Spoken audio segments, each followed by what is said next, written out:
तो deal with devil यानी कि काफिर पार्ट 2 की शुरुआत होती है श्री को दिखाते हुए, यानी कि 8 साल बाद का सीन था। श्री जो होती है एक गड्ढा खोद रही होती है और उस गड्ढे के अंदर वो एक ताबीज को सांप के मुंह को दबाकर उसकी आंख निकालती है और अपने हाथ पर कट लगाकर खून डालकर ये कहती है कि ये ताबीज जो है वो उसके परिवार को हर तरह की इविल शक्तियों से बचाए और उन पर नजर रखे, यानी कि अपनी कृपा दृष्टि बनाए रखे। खैर अब घर के अंदर एंडी अपनी बहन डीना को लॉ पढ़ने की वजह से हमेशा सीरियस रहने पर चिढ़ाता रहता है और मजाक में कहता है कि इसी वजह से शायद डीना अभी तक सिंगल है। एंडी की बीवी होती है रानी और वो भी उनकी इस मस्ती में शामिल हो जाती है। यहाँ पर हम देख पाते हैं कि इन दोनों में बहुत ही ज्यादा प्यार था। अब एंडी डीना को एक बॉयफ्रेंड ढूंढने का सजेशन देता है और एंडी अपनी बहन को लॉ फर्म में इंटर्नशिप करने के बजाय उनके खत्म हुए पापा हरमन के शुगर केन फार्म के बिजनेस को संभालने में हेल्प करने के लिए कहता है। डीना कहती है कि खेत संभालने से उसकी लॉ पढ़ने की सारी मेहनत बर्बाद हो जाएगी, तो वो इसी को कंटिन्यू करना चाहती है और उनके पिता को बिजनेस उसका भाई अच्छे से देख लेगा। अब रानी ये बताती है कि एंडी सिर्फ अपनी बहन को खुद से दूर नहीं भेजना चाहता और इसी बीच श्री घर के अंदर आती है और दरवाजे पर लगे ताबीज को चेक करती है। श्री ताबीज पर लगे हुए निशान गिनकर ये कहती है कि ये 5 नंबर है, यानी कि ऑड नंबर, यानी कि उस पर काले काले गोले निशान थे जो कि 5 नंबर थे। अब रानी जब वजह पूछती है तो डीना उसको ये समझाती है कि उनकी माँ श्री के हिसाब से अगर इस पोटली पर निशान इवन नंबर यानी कि 6 हो जाएं तो परिवार पर कोई बहुत ही बड़ी मुसीबत आ सकती है। खैर इसके बाद श्री डीना को काम रोककर सुबह का नाश्ता करने के लिए कहती है। अब तभी एंडी अपनी माँ के हाथ पर उस कट करे हुए निशान को देखकर ये कहता है कि उनके पिता हरमन को खत्म हुए 8 साल गुजर चुके हैं, फिर भी श्री आज तक हर रोज ये प्रोटेक्टिव रिचुअल क्यों करती रहती है। श्री बताती है कि वो ये सब खाली सेफ्टी के लिए करती है और वो किसी को भी नहीं खोना चाहती, क्योंकि 8 साल पहले जो कुछ भी हुआ था वो बहुत ही ज्यादा भयानक था और वो मौत के मुंह से बचकर आए थे।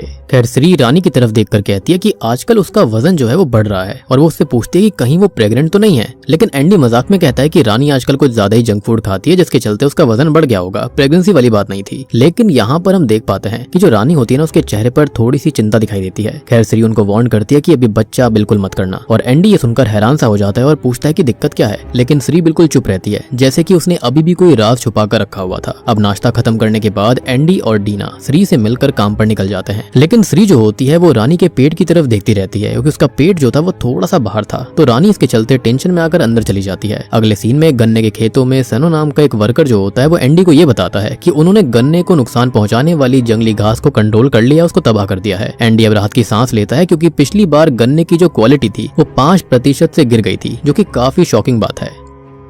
अब दूसरी तरफ हम श्री को देखते हैं जिसने की एक नया शेमन चुना था जो कि उसके गुरु भी थे, जिनका नाम होता है की रोजो। अब रोजो उनको यह श्योर करते हैं कि अगर उनका प्रोटेक्टिव ताबीज ध्यान से रखा जाए तो कोई भी इविल स्पिरिट उसके घर में नहीं घुस पाएगी। तो श्री यहाँ पर टेंशन बिल्कुल ना ले, लेकिन श्री बोलती है कि अभी तक तो कोई बड़ा हादसा नहीं हुआ है, तो फिर भी वो टेंशन क्यों लेती है। फिर भी वो एक अजीब सी बेचैनी और डर सा फील कर रही थी। तो रोजो ये कहता है कि हमारे दिमाग का डर आमतौर पर बाहर से नहीं आता बल्कि हमारे अपने अंदर से पैदा होता है। तो कोई तो ऐसी चीज थी जो कि वो छुपा रही है या फिर कुछ तो ऐसी बात है जो कि उसको लगातार टेंशन दिए जा रही थी। अब की रोजो जो होते हैं वो एक मिरर को लेकर उसके ऊपर पानी डालते हैं और पानी के अंदर उन्होंने कुछ चैंटिंग करनी शुरू कर दी थी। अचानक से ही वो पानी उबलने लगता है, बबल्स उठने लगते हैं और उसको देखकर वो श्री से पूछते हैं कि क्या वो सच में श्योर है कि पास्ट में हुई सारी इविल घटनाएं वाकई में खत्म हो चुकी हैं। अब अचानक से एक भयानक मुसीबत आन पड़ती है। एंडी के गन्ने के खेतों में अचानक आग लग गई थी। खैर अब दूसरी तरफ घर के अंदर हम देखते हैं कि जो श्री के माता पिता का फोटो फ्रेम था वो दीवार से नीचे गिर जाता है और अपने आप टूट जाता है। अब इसी बीच श्री घर वापस आ जाती है और अपने माता पिता के फोटो फ्रेम को टूटा हुआ देखकर वो जल्दी से उनको कॉल करने की कोशिश करती है। अब श्री काफी देर तक फोन पर उनसे संपर्क करने की कोशिश करती रहती है, लेकिन उनसे बात नहीं हो पाती। तो एंडी अपनी माँ को बताता है कि शायद से ग्रैंड माँ और ग्रैंडपा जो हैं उनका लैंडलाइन खराब हो गया होगा या फिर कहीं बाहर गए होंगे, इसलिए फोन नहीं लग रहा होगा। एंडी अपनी माँ से रिक्वेस्ट करता है कि इन सुपरस्टिशंस को लेकर वो इतनी टेंशन ना लें और खाना खा लें, लेकिन श्री को अंदर से फीलिंग आ रही थी कि उसके माता पिता के साथ कुछ तो गलत हुआ है। खैर अब अपनी माँ को डरा हुआ देखकर एंडी ये कहता है कि एक फ्रेम गिरने का मतलब कोई बहुत बड़ा अपशगुन नहीं होता और अब श्री के दोनों बच्चे अपनी माँ के इस ओवर प्रोटेक्टिव बर्ताव से काफी थक गए थे। एंडी अपनी माँ से शांति से जीने और ज्यादा ना डरने की रिक्वेस्ट करता है, लेकिन श्री भड़क कर अपने रूम में चली जाती है। बाद में डीना अपनी माँ श्री का गुस्सा शांत करने के लिए और उनको बेहतर फील करवाने के लिए एक कप अदरक वाली चाय बनाकर ले जाती है जो कि उनकी फेवरेट थी। वो अपनी माँ से कहती है कि ग्रैंडपा और ग्रैंडमा बिल्कुल ठीक होंगे और उन्हें चाय पीने की रिक्वेस्ट करके वो रूम से निकल जाती है। खैर अब अगले सीन में हम देखते हैं कि श्री अपने माता पिता के घर के सामने होती है। दरवाजे पर दस्तक करने के बावजूद भी कोई दरवाजा नहीं खोलता, लेकिन जब श्री गेट को खोलती है तो गेट अंदर से खुला हुआ था। वो अंदर एंटर करती है और अंदर घुसते ही टेबल पर गर्म चाय और वहाँ पर इंडोनेशिया का फेमस नाश्ता रखा हुआ था जो कि अभी भी गर्म होता है, जिसको देखकर वो काफी घबरा जाती है कि उसके माता पिता ऐसा कभी नहीं करते। अब श्री फर्श पर खून देखती है कि तभी अचानक से एक आवाज होती है और दरवाजा खुलने की आवाज आती है। श्री जैसे ही उस दरवाजे की तरफ बढ़ती है तो बगल के रूम से उसे कोई आवाज देता है। खैर अब श्री अपनी माँ के रूम में जाती है जहाँ पर बिस्तर पर उसकी माँ थी जो कि खत्म हो चुकी थी, उनका गला काटा गया था।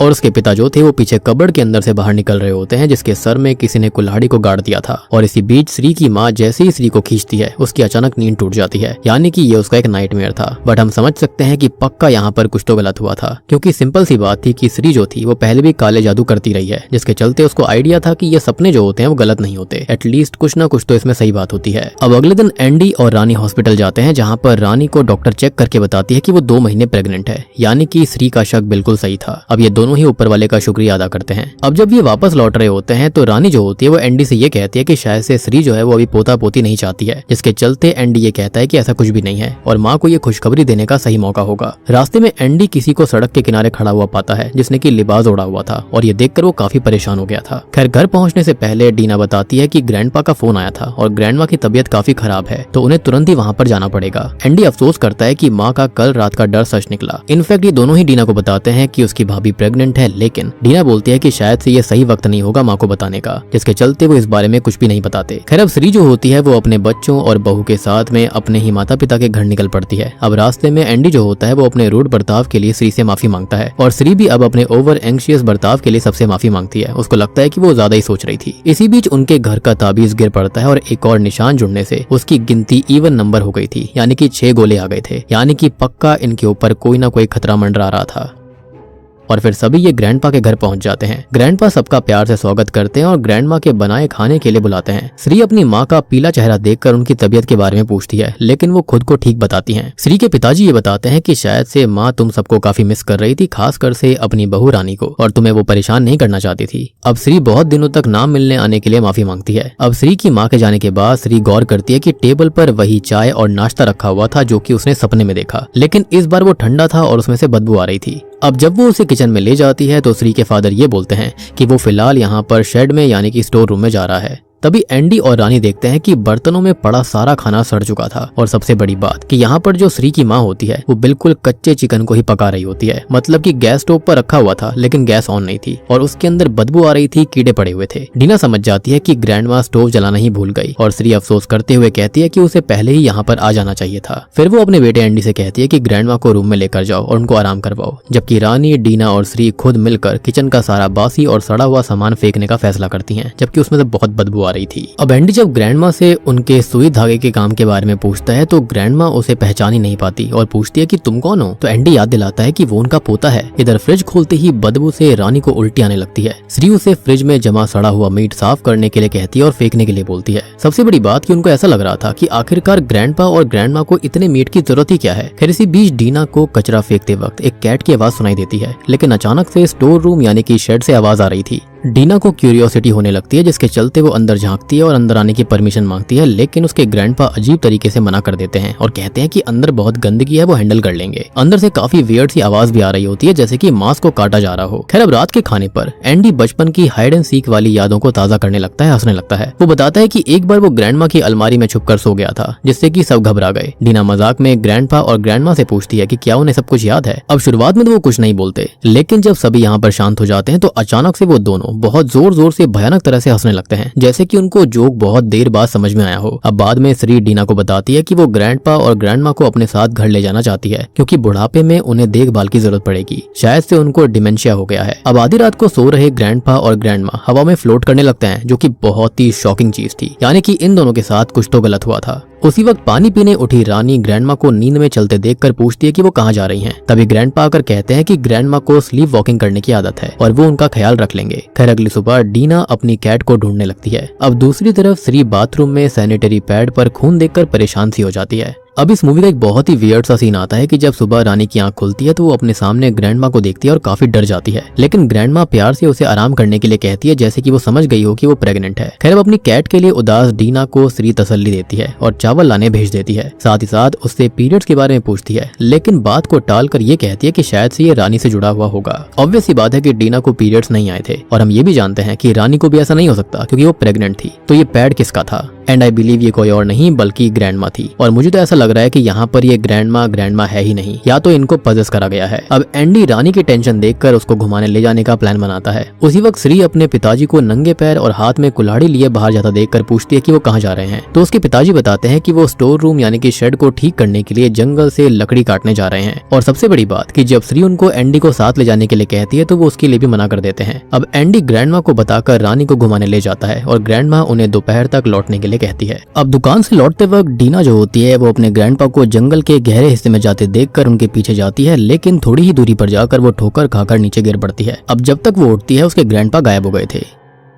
अब दूसरी ओर एंडी और रानी जंगल के खूबसूरत नजारों के बीच घूम रहे होते हैं और वहां पर वो ऐसी झील के पास जाकर बैठ जाते हैं जहां पर उनको काफी मजा आ रहा था। अब एंडी अपने बचपन की यादें शेयर करता है रानी के साथ में, क्योंकि उसने अभी तक उसको सच्चाई नहीं बताई थी कि 8 साल पहले क्या हुआ और श्री ऐसे बर्ताव क्यों करती है। वो बताता है कि वो और डीना इसी जंगल में खेला करते थे। अब रानी जब एंडी के पापा की ब्लैक मैजिक से हुई मौत का असली सच पूछती है, यानी कि असली पत्ते पूछती है, तो एंडी पहले उससे वादा लेता है कि सच जानने के बाद भी वो उसकी फैमिली को गलत नहीं समझेगी, उन्हें जज नहीं करेगी। फिर एंडी बता देता है कि उसकी माँ श्री के 2 क्लोज फ्रेंड्स थे, लैला और हरमन। हरमन असल में लैला से प्यार करता था और उसका बॉयफ्रेंड था, लेकिन श्री भी उससे प्यार करने लगी और उसे पाने के लिए काला जादू का सहारा लिया, यानी कि जारवो के जरिए। अब दिक्कत ये हुई थी कि लैला प्रेग्नेंट हो गई थी, लेकिन इससे इनको कोई फर्क नहीं पड़ा और श्री ने हरमन से शादी कर ली। अब 20 साल बाद हुआ ये कि लैला और उसकी बेटी हनुम लौट आए बदला लेने के लिए और काले जादू से उन्होंने पहले हरमन को खत्म किया। और उस हमले में एंडी, श्री और डीना भी लगभग खत्म होने वाले थे, लेकिन एंडी ने वक्त रहते वहां पर पहुंचकर उनकी जान बचा ली।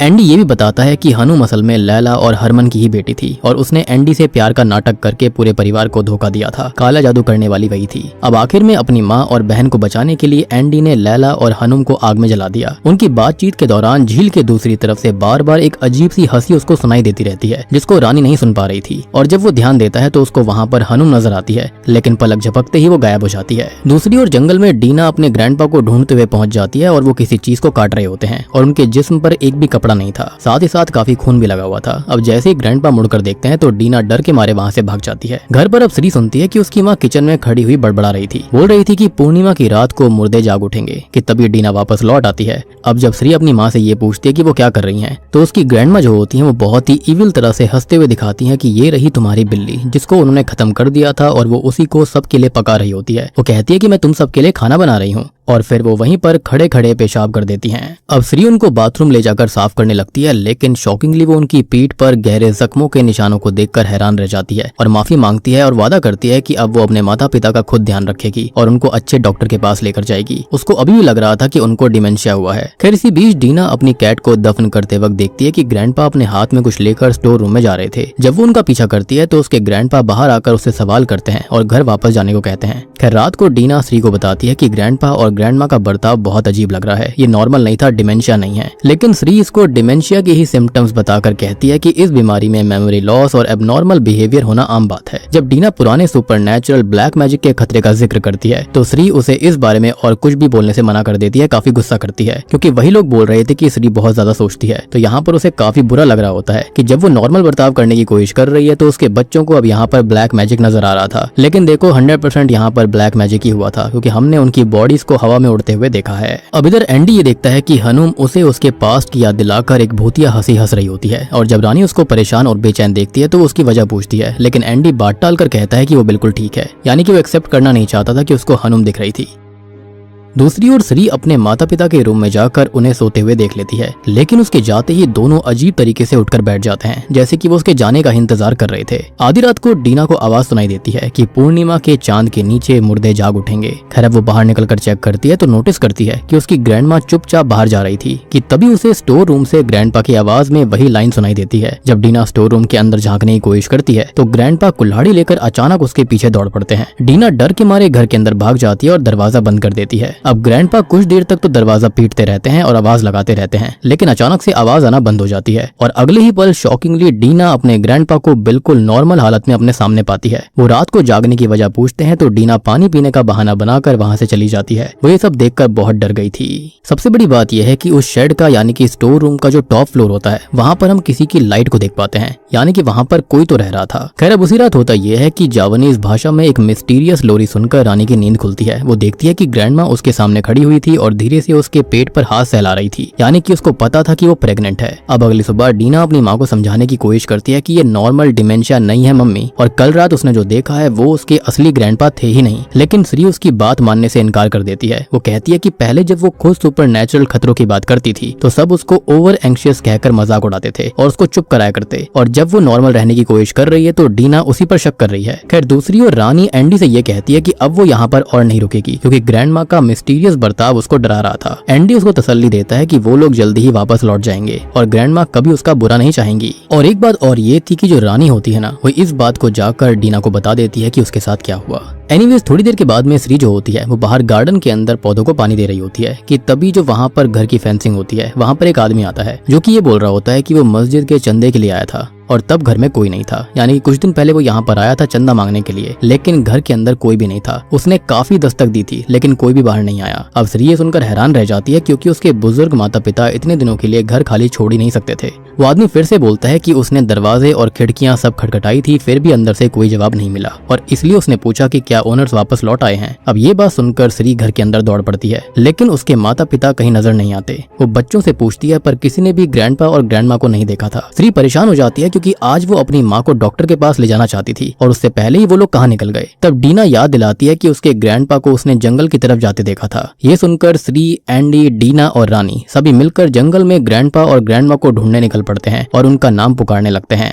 अब डीना सभी को उस जगह पर ले जाती है जहां पर उसने जंगल के अंदर ग्रैंडपा को देखा था। वहां पहुंचकर सभी को बिना सर कटी हुई बकरियों की लाशें मिलती हैं, जो कि बहुत ही खतरनाक मंजर था, जिसको देखकर सब घबरा जाते हैं। एंडी हैरान होकर पूछता है कि क्या डीना को सच में यकीन है कि ये सब ग्रैंडपा ने किया है। डीना उदास होकर कहती है कि एंडी भी माँ की तरह उस पर भरोसा नहीं कर रहा। खैर इसी दौरान होता यह है कि ये सब देखकर रानी को वॉमिट आने लगती है और वो थोड़ी दूरी पर जाकर वॉमिट करने लगती है, लेकिन तभी उसे अपने सामने जार्वो की इविल स्पिरिट दिखाई देती है। जी हाँ, पार्ट 1 वाला जार्वो जो कि खत्म हो गया था, लेकिन एंडी के आते ही वो गायब हो जाता है। अब ढूंढते ढूंढते रात हो जाती है और सभी घर वापस लौट आते हैं। वो काफी निराश थे कि उनको वो दोनों नहीं मिले। श्री को डर लगता है कि उसके बुजुर्ग माता पिता कहीं जंगल में भटक ना गए हों और वो पुलिस को इन्फॉर्म करने का फैसला करने लगते हैं। लेकिन तभी घर के अंदर ग्रामोफोन बजने की आवाज आ रही होती है, म्यूजिक बज रहा था। सब देखते हैं कि श्री के माता पिता गाना चलाकर नाच रहे थे और उनके पैरों में कीचड़ लगा हुआ था, यानी कि ये बात तो सच थी कि वो जंगल के अंदर गए थे और ये सब उन्होंने अवॉइड करने के लिए किया था ताकि वो डॉक्टर के पास ना जाएं।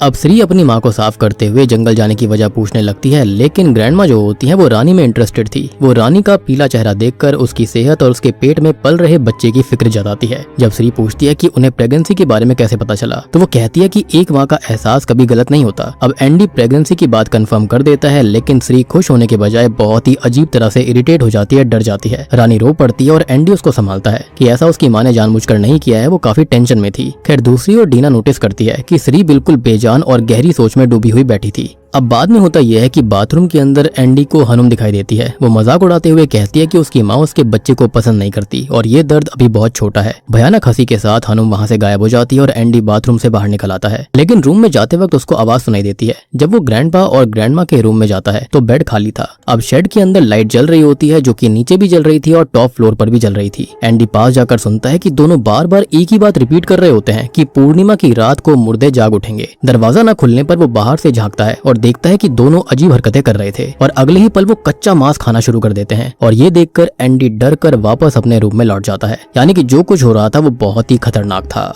दूसरी ओर श्री देखती है कि उसके रूम का दरवाजा अपने आप खुल रहा है और वो चेक करने जाती है तो उसे अपना मरा हुआ पति हरमन दिखाई देता है। हरमन उसे दोषी ठहराते हुए कहता है कि आज जो कुछ हो रहा है उसकी जिम्मेदार सिर्फ श्री है। डरकर श्री डीना को आवाज लगाती है, लेकिन उसकी जगह लैला की भयानक हंसी गूंजने लगती है और श्री चीख उठती है क्योंकि वहाँ पर लैला भी थी। अब अगली सुबह ग्रैंडपा और ग्रैंडमा किचन में नजर आते हैं, लेकिन वो हर काम बिल्कुल असामान्य तरीके से बहुत तेज तेज कर रहे होते हैं, जैसे कि उनको किसी चीज की जल्दी हो, और इस बार वो खाना भी ठीक ठाक ही बना रहे होते हैं। अब अगली सुबह जब डीना की नींद खुलती है तो उसे श्री का लिखा हुआ एक लेटर मिलता है, जिसके अंदर ये मेंशन था कि वो एक जरूरी काम से एंडी की गाड़ी लेकर बाहर जा रही है। थोड़ी देर के बाद में एंडी आकर बताता है कि उसकी गाड़ी गायब है और वो रानी को वहाँ से लेकर जाना चाहता था। वो पूछता है कि माँ कहाँ पर है। वो ये बोलता है कि उसने आज ही सबको लेकर घर वापस लौटने का प्लान बनाया था। तब डीना उसको माँ का वो लेटर दिखाती है। दूसरी ओर श्री गाड़ी चलाकर कहीं जा रही होती है है और उसकी नाक से काला रंग का खून बह रहा था, यानी कि उसके ऊपर काले जादू का या फिर किसी चीज का असर हो रहा था। अब तभी रानी जो होती है वो एंडी को और डीना को ये बताती है कि जब वो वॉमिट कर रही थी जंगल में तो उसने अपने सामने एक लंबे चोगे पहने हुए मिस्टीरियस आदमी को देखा था। अब एंडी और डीना जो होते हैं वो ये सुनते ही समझ जाते हैं ये कोई और नहीं बल्कि जार्वो है, यानी कि जार्वो लौट आया था। डीना कहती है कि जार्वो को तो खत्म हो जाना चाहिए था, लेकिन शायद से लैला ने उसको दोबारा जिंदा कर दिया। अब एंडी तभी यही बताता है कि उसने भी एक बात छुपाई थी, उसको आजकल हनुम का भूत दिखाई दे रहा है, यानी कि लैला या फिर हनुम में से कोई तो जिंदा था। तभी दरवाजा खुलता है और ग्रैंडमा रूम में आकर ये पूछती है कि क्या सब जाग रहे हैं। वो बताती है कि उन्होंने सबके लिए स्पेशल खाना बनाया है और सबको वो बाहर आने के लिए बोलती है।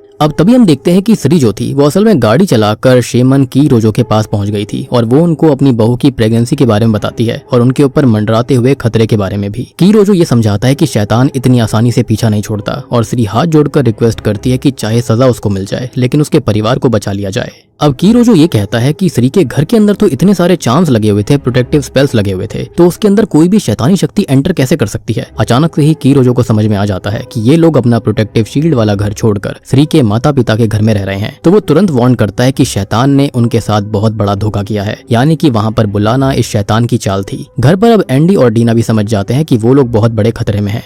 ये लोग खाना खाते हैं जो कि बिल्कुल नॉर्मली लग रहा होता है और यहाँ पर ग्रैंडपा और ग्रैंडमा जो थे वो बहुत ही ज्यादा वियर्ड सी स्माइल कर रहे थे। खैर एंडी जो होता है वो डीना और रानी को एक साथ रहने के लिए कहकर खुद शेड की तरफ निकल पड़ता है चेक करने के लिए कि आखिरकार वहाँ पर है क्या। और डीना जो होती है वो ग्रैंडपा का रूम चेक करने निकल जाती है, जबकि एंडी जो था वो स्टोर रूम का ताला तोड़ने की कोशिश कर रहा था। इसी दौरान हम देखते हैं कि ग्रैंडमा जो थी वो रानी को बार बार आवाज दे रही होती है कि वो किचन से बाहर आकर उसके साथ बैठे, उसके साथ वक्त बिताए, और वो उसको अपने साथ रहने के लिए बहकाने लगती है और रानी डर के मारे कांपने लगती है। खैर एंडी जो होता है वो ताला तोड़ने में नाकामयाब रहता है और वो अंदर जाने का एक दूसरा रास्ता ढूंढने लगता है। अब रानी जो होती है वो डरते डरते ग्रैंडपा और ग्रैंडमा के पास पहुंचती है और वो उसको एक चेयर पर बैठा देते हैं और फिर दोनों उसके साथ बहुत ही अजीब तरीके से बर्ताव कर रहे थे। वो उसके कान के पास आकर कुछ बोलने की कोशिश करते हैं। अब की रोजो जो होता है वो श्री को बताता है कि शैतान जानते थे कि श्री के घर की प्रोटेक्टिव शील्ड को तोड़ना नामुमकिन है, इसलिए उन्होंने उसके परिवार को जाल में फंसाकर घर से बाहर निकलने के लिए बीमारी का पूरा नाटक रचा था। और ये कहकर की रोजो एक आईने पर पानी डालता है और चैंटिंग शुरू कर देता है।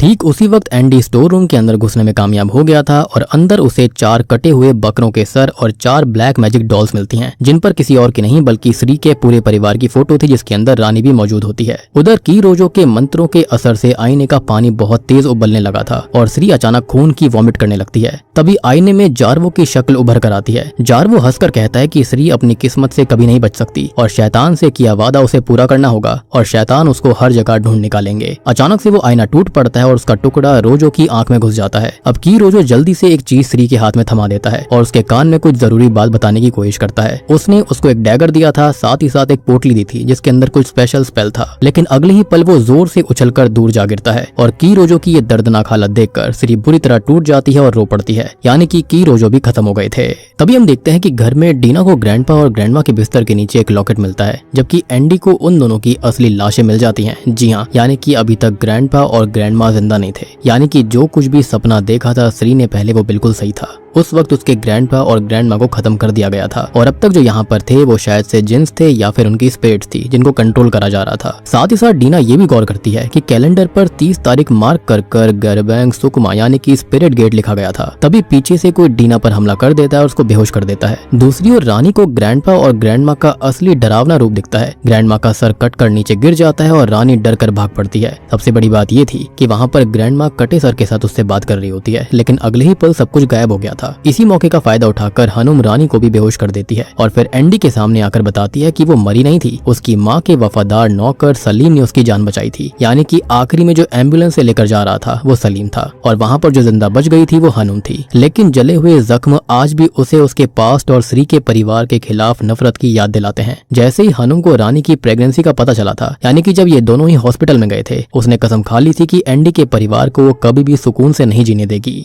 हनुम बताती है कि सलीम ने उसको बदला छोड़ देने के लिए भी समझाया था, लेकिन जब उसने पुलिस को बताने की धमकी दी तो हनुम ने उसे बेरहमी से खत्म कर दिया और उसका दिल निकाल कर खा लिया था, यानी कि उसने रिचुअल किया। और उसने दिल इसलिए खाया था क्योंकि उसने एक बहुत ही भयानक रिचुअल करके खत्म हुए शेमन जार्वो को काले जादू से जिंदा करके अपने कंट्रोल में ले लिया। जार्वो ने बताया कि श्री का घर एक पावरफुल प्रोटेक्टिव शील्ड से घिरा हुआ है, जिसके लिए वो श्री को शाबाशी देता है और इसलिए हनुम ने एंडी और रानी के होने वाले बच्चे को अपना अगला टारगेट बना लिया था। यहाँ पर हनुम ने पहले ही जार्वो की इविल स्पिरिट को बता दिया था कि रानी जो है प्रेग्नेंट है, तो क्या छोटा बच्चा चल जाएगा, जिसके चलते यहाँ पर जार्वो बहुत खुश हो जाता है क्योंकि वो इविल बन गया था। अब पूर्णिमा की रात जार्वो आत्माओं का दरवाजा खोलने और मूर्तों को जगाने के शैतानी चैंटिंग पढ़ने लगता है और हम देख पाते हैं कि कैसे हनुम ने आकर श्री के माता पिता को बेरहमी से खत्म कर दिया था। और जब एंडी इसकी वजह पूछता है तो हनुम हंसकर कहती है कि वो उसके पूरे परिवार को एक साथ तड़पा तड़पा कर खत्म करना चाहती है और तभी जार्वो एंडी को बेहोश कर देता है। यानी कि जो श्री ने सपना देखा था वो बिल्कुल सच था। इसी तरह से वहाँ पर हनुम ने उसके माता पिता को खत्म किया।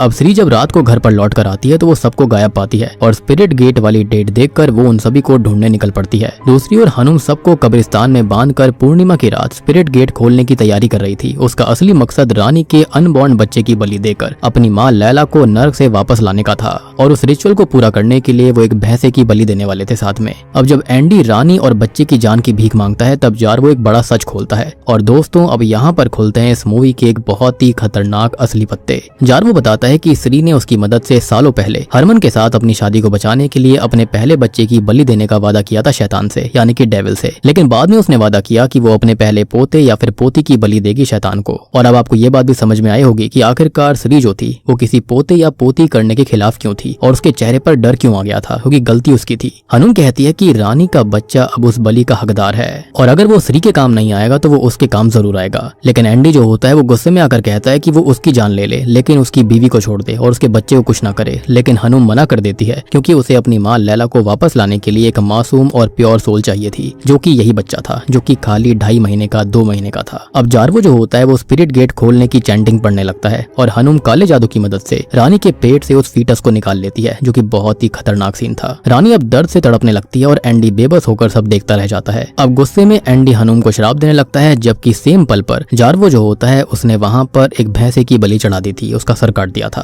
तभी श्री वहाँ पर दबे पांव पहुंच गई थी और वो चुपके से एंडी और डीना को आजाद करती है और अपनी पुरानी गलतियों के लिए माफी मांगती है कि वो जानती है सब उसकी गलती है, लेकिन वो दोनों चुप रहे। इसी बीच स्पिरिट गेट खुलने लगता है और लैला दोबारा से उसी भैंसे के अंदर से जिंदा होती है और श्री अपने ऊपर केरोसिन डालकर सब कुछ खत्म करने का फैसला कर लेती है। लेकिन जार्वो उसे दूर फेंक देता है। वो उसकी तरफ बढ़ रही थी एक चाकू लेकर, यानी कि वही डैगर लेकर, लेकिन वो ऐसा कुछ नहीं कर पाती। एंडी और डीना भी उसका सामना करते हैं लेकिन वो उसके सामने टिक नहीं पाते क्योंकि जार्वो की शक्ति बहुत बढ़ गई थी। वो काफी ज्यादा इविल हो चुका था। ये समझ लो कि वो जार्वो नहीं बल्कि एक डीमन ही था। खैर आखिर में श्री जो होती है वो की रोजो की दी गई पोटली के अंदर एक पाउडर को हवा में उड़ा देती है, जिससे कि जार्वो की शक्ति बहुत कमजोर हो गई थी और वो तुरंत ही जाकर जार्वो को उससे स्टैब कर देती है। यानी कि ये जो डैगर था वो आत्माओं को, इविल आत्माओं को, डीमन को खत्म करने के लिए था और तभी जार्वो का खात्मा हो जाता है। उसकी इविल स्पिरिट खत्म हो गई थी। अब श्री जो होती है वो मशाल लेकर स्पिरिट गेट की तरफ बढ़ती है। डीना उसे रोकने की बहुत कोशिश करती है, एंडी भी कोशिश करता है, लेकिन श्री अपने पापों के लिए आखिरी बार माफी मांगकर खुद को आग लगा लेती है और लैला को साथ लेकर नर्क के दरवाजे को हमेशा के लिए बंद कर देती है। यानी कि जिन लोगों ने ये सब शुरू किया था वो सारे लोग यहाँ पर खत्म हो चुके थे।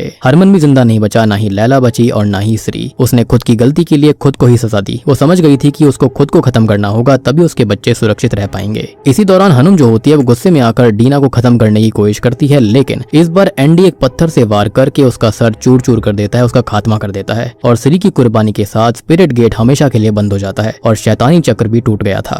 यानी कि ना हनुम बची, ना लैला, ना ही श्री और जार्वो की इविल स्पिरिट भी खत्म हो गई थी। खैर अब इसके बाद हम देखते हैं कि एंडी, डीना और रानी इस श्रापित घर और अपने अंधेरे पास्ट को पीछे छोड़कर कार में बैठकर एक नई जिंदगी शुरू करने निकल पड़ते हैं। अब हम देख पाते हैं कि इस घर में दूर खड़े हुए श्री और हरमन की आत्माएं अपने बच्चों को सुरक्षित और आजाद देखकर मुस्कुरा रही थी और खुश थी इस बात से कि उनके पापों की सजा आखिरकार उनके बच्चों को नहीं भुगतनी पड़ेगी। इसी के साथ में ये मूवी यहीं पर खत्म हो जाती है।